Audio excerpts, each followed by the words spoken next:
Hello to all. सो आज हम class 10th का चैप्टर पढ़ने वाले हैं कंट्रोल एंड कोऑर्डिनेशन। ये one of the important chapter है क्योंकि इस चैप्टर में से 5 to 6 मार्क्स के क्वेश्चंस आते हैं। तो हम पहले ये देख लेते हैं कि हम इस चैप्टर में पढ़ने क्या क्या वाले हैं। तो सबसे पहले हम कवर करेंगे इंट्रोडक्शन, फिर हम उसके बाद देखेंगे प्लांट्स में कैसे कंट्रोल एंड कोऑर्डिनेशन होता है, कंट्रोल एंड कोऑर्डिनेशन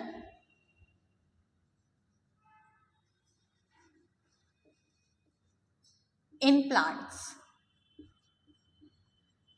प्लांट्स में हम देखेंगे हॉर्मोन्स के बारे में, प्लांट हॉर्मोन्स एंड प्लांट्स कैसे मूव करते हैं, मूवमेंट। उसके बाद हम कंट्रोल एंड कोऑर्डिनेशन देखेंगे एनिमल्स में।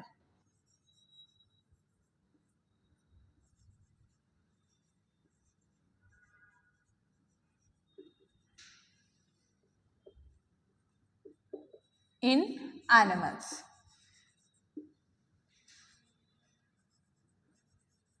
और एनिमल्स में नर्वस सिस्टम पढ़ेंगे,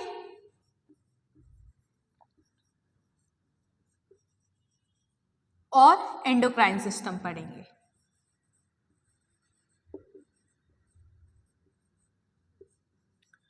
तो कंट्रोल एंड कोऑर्डिनेशन, कंट्रोल मतलब क्या क्या कंट्रोल मतलब कोई भी चीज कंट्रोल कर रही है, कैसे वो एक्टिविटी करेगा, कैसे वो चीज परफॉर्म होगी, कैसे वो रिएक्ट करेगी, कैसे वो रिस्पॉन्ड करेगी, उस चीज को कंट्रोल करना। एंड कोऑर्डिनेशन मतलब आप सबने सुना होगा कोऑर्डिनेशन, सब लोग ग्रुप डांस करते हैं, जब ग्रुप डांस होता है तो बोलते हैं कोऑर्डिनेशन में करो, कोऑर्डिनेट करो, मतलब सबको एक साथ एक जैसा करना है। अगर हम बायो की लैंग्वेज में बात करें तो कोऑर्डिनेशन मतलब जब बहुत सारे ऑर्गन्स किसी ऑर्गेनिज्म में एक साथ वर्क करते हैं एक पर्टिकुलर मैनर में किसी चीज के रिस्पॉन्ड देने के लिए, उसको क्या बोलते हैं, कोऑर्डिनेशन। तो वही कंट्रोल एंड कोऑर्डिनेशन कि कैसे चीजें कंट्रोल हो रही है, कौन कंट्रोल कर रहा है एंड कोऑर्डिनेशन कैसे हो रहा है। तो अब देखो हम सब लोग हैं, अब सपोज मैंने एक बच्चे के थप्पड़ बजाया बहुत जोर से, वो बच्चा क्या करेगा, डर जाएगा या फिर पीछे हटेगा या फिर चिल्लाएगा। अगर मैंने एक बच्चे के गरम गरम रॉड चला दी तो वो क्या करेगा, एकदम से हाथ अपना पीछे कर लेगा। तो क्या कर रही हूं मैं, एक इन्वायरमेंटल चेंज दे रही हूँ, एक कुछ इन्वायरमेंटल चेंज दे रही हूँ जिसकी वजह से वो रिस्पॉन्ड कर रहा है, रिएक्ट कर रहा है, तो उसको बोलते हैं स्टिमुलाई। तो स्टिमुलाई क्या है,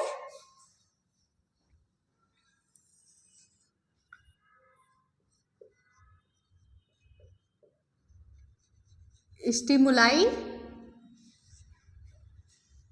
environmental change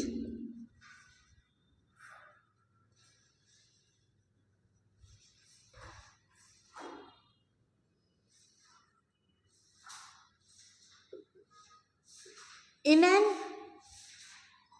organism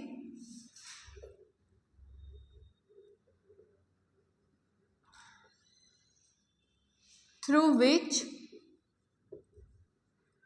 organism react and respond। तो मैंने एक के थप्पड़ मारा, मैंने एक के गरम गरम रॉड टच किया, तो ये क्या थे, इन्वायरमेंटल चेंज थे जिसकी वजह से उस बच्चे ने रिएक्ट किया एंड रेस्पॉन्ड किया।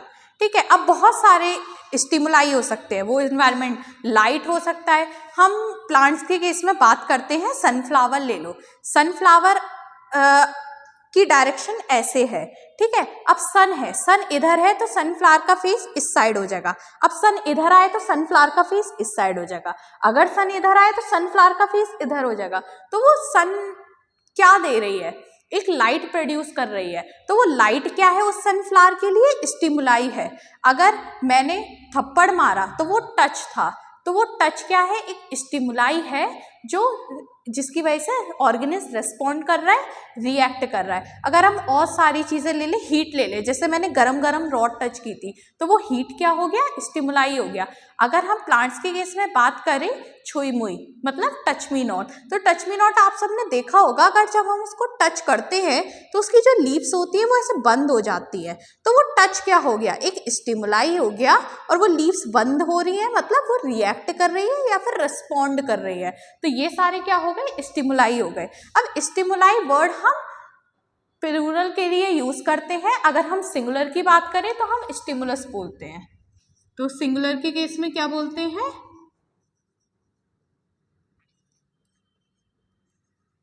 स्टिमुलस।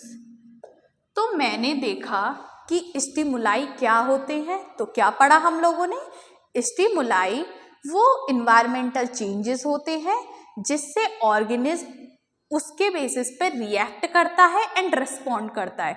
बहुत सारे स्टिमुलाई के हमने एग्जांपल्स देखे, लाइट एक स्टिमुलाई है, हीट एक स्टिमुलाई है, टच एक स्टिमुलाई है, ग्रेविटी एक स्टिमुलाई है, तो ये सारे स्टिमुलाई हो गए।